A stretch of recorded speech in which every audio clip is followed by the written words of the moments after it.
मुख्यमंत्री योगी आदित्यनाथ ने शुक्रवार को मैनपुरी की करहल विधानसभा की तहसील घिरोर में जनसभा की और सपा पर जमकर हमला बोला। इस दौरान सीएम ने कहा, मैं कल देख रहा था कि सपा की प्रत्याशी अखिलेश यादव नामांकन के लिए करहल आए थे।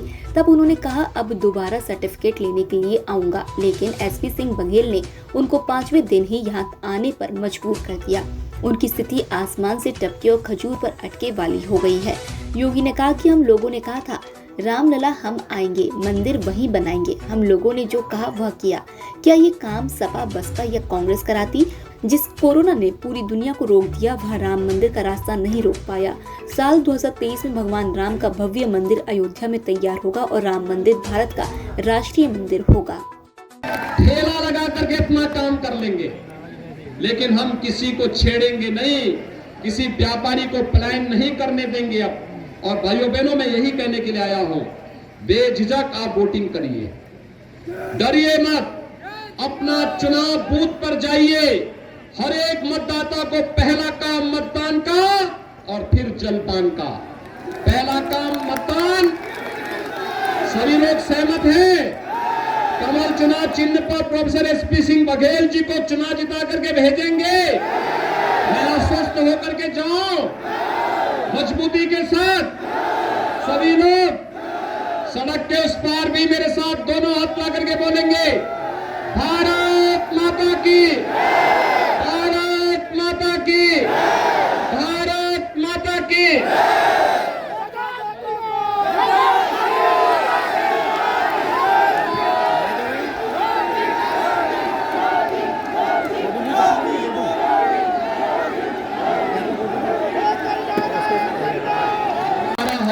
सालाना 1 करोड़ ऐसे परिवार हैं जिनको 12,000 रुपए सालाना पेंशन दे रहे हैं।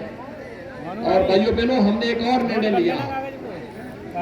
इस सिपाही खानदान कभी चाहता ही नहीं था कि किसी और का विकास हो। मैं भी परसों सिरसागंज गया था। एसपी सिंह बघेल जी का वो कार्य क्षेत्र रहा है। श्री हरिओम यादव वहां चुनाव लड़ रहे हैं, तो हरिओम यादव को समाजवादी पार्टी ने बिना किसी वजह के निकाल दिया। तो हरिओम यादव को भारतीय जनता पार्टी ने सपोर्ट किया और ऐसे ही बड़ी सभा हरिओम यादव जी के समर्थन में थी। और हरिओम यादव ने उस दिन यही कहा, मैंने हरिओम यादव से पूछा, उन्होंने कहा मुझ में गए तो बताओ कि भाई आपको क्यों निकाल दिया? उन्होंने कहा इस सिपाही खानदान चाहता ही नहीं कि कोई जनाधार वाला कोई यादव उनके साथ रहे, और इसलिए उन्होंने मुझे बाहर कर दिया।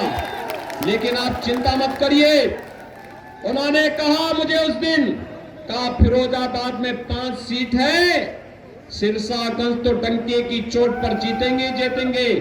उन्होंने कहा कि सिरसागंज से हरिओम यादव, करहल से प्रोफेसर एसपी सिंह बघेल और मैनपुरी से ठाकुर जयवीर सिंह, ये तीनों जब मिल जाएंगे तो फिरोजाबाद और मैनपुरी की भी सभी 9 की 9 सीट भारतीय जनता पार्टी की झोली में होंगी।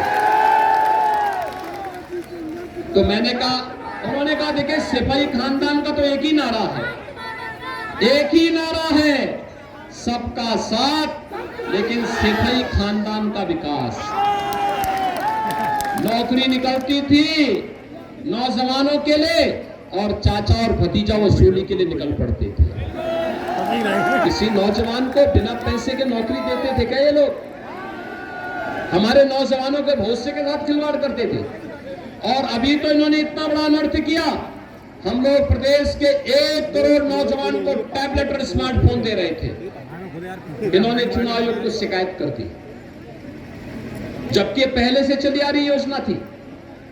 6 महीने पहले हमने योजना लॉन्च कर दी थी। कोरोना के कारण इतना प्रोडक्शन नहीं हो पा रहा था, और जब प्रोडक्शन आ रहा था हम उसी ढंग से वितरित कर रहे थे। हम लोगों ने भी तय किया है कि इन्होंने अगर विरोध किया है, अभी तो 1 करोड़ नौजवानों को दे रहे हैं टैबलेट और स्मार्टफोन।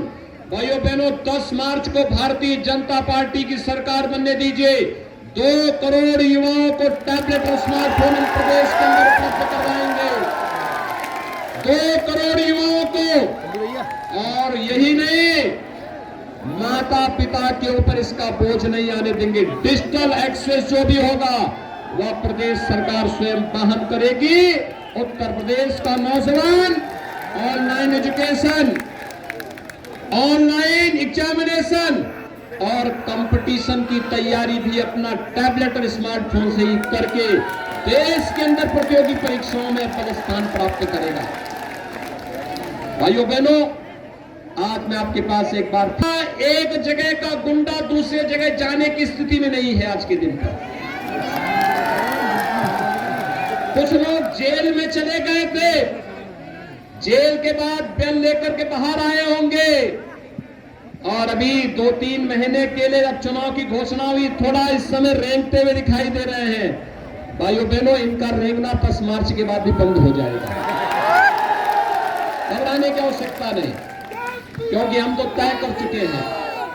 हम तय कर चुके हैं, उत्तर प्रदेश के नौजवानों के भविष्य के साथ खिलवाड़ नहीं होने देंगे। उत्तर प्रदेश की पहचान को नहीं मिटने देंगे और उत्तर प्रदेश के अन्नदाता किसान को भी परेशान नहीं होने देंगे और अपनी बहन बेटियों की इज्जत के साथ भी किसी को खिलवाड़ नहीं करने देंगे। सिपाही खानदान के लिए अपना कुनबा ही पूरा प्रदेश होगा, लेकिन मेरे लिए तो पूरा प्रदेश ही परिवार है और इसलिए पूरे प्रदेश के हित के बारे में हम लोग सोचते हैं। इसीलिए प्रधानमंत्री जी ने मंत्र दिया, सबका साथ सबका विकास, और सबका साथ और सबके विकास के लिए हम लोगों ने तय किया है, एक हाथ पर विकास की छड़ी और दूसरे हाथ पर बुलडोजर का स्टीयरिंग लेकर के पूरे प्रदेश हम लोग घूमेंगे।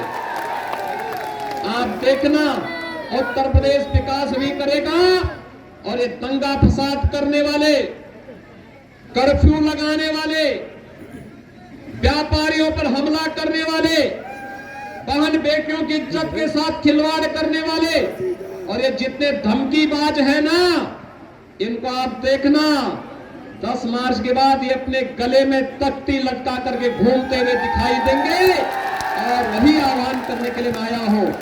बेझिझक वोट दीजिए।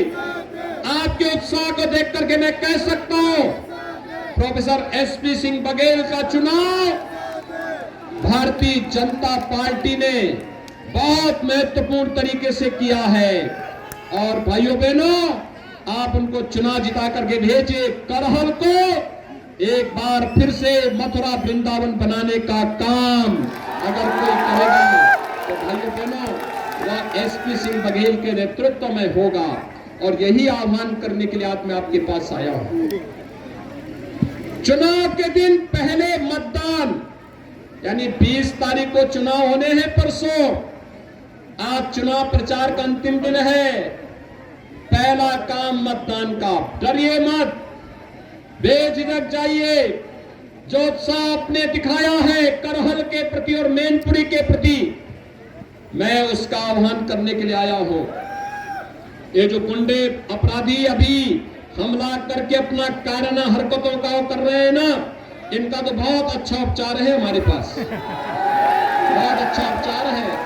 ऐसे धमकीबाज पश्चिम में भी पैदा होते थे, केराना और कांदला में भी, और आपने देखा होगा कि आज कांदला और केराना के अपराधी गले में तख्ती लगा कर भीख मांगते हैं, कहते हैं साहब एक बार जान बकस दो बस।